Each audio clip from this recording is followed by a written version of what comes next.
გორელებს ეგონათ რომ ვიღაცამ მაწყენინა, მაგრამ მე ვეუბნებოდი რომ სამურაბე ვაშლი არ მოდის გორს. სულ მინდოდა მეკითხა, რაზეა ეს სიმღერა?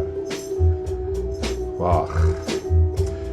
ედუარდ შევარდნაძის მთავრობას ეგონა რომ ეს იყო პოლიტიკური განაცხადი.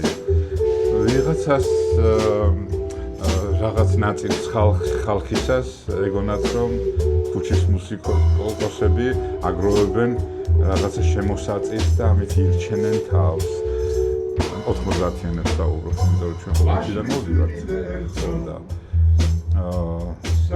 ყველას რაღაცა ეგონა მოკლედ და ეს იყო სიყვარული, ეს იყო პროტესტი, ეს იყო იუმორი ყოვლისა და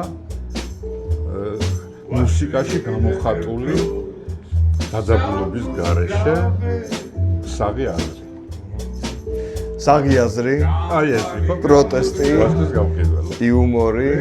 ეს ყველა კომპონენტი გორელებს ეგონათ რომ ვიღაცამ მაწყენინა, მაგრამ მე ვეუბნებოდი რომ სამურაბე ვაშლი არ მოდის გორში, ეს დასავლეთის კუთვნილება პატარა ვაშლი. კი. იმერეთში. ხო და. ესე გორელებს არ ეხებათ ეს. არ ეხებათ ხო, გორელებს. კარგი. მე გორელებმა დამაბარეს ეს კითხვა რო იცოდე. ვაშლის გამყიდველო ქვეყნის გამყიდველო მითხარი რატო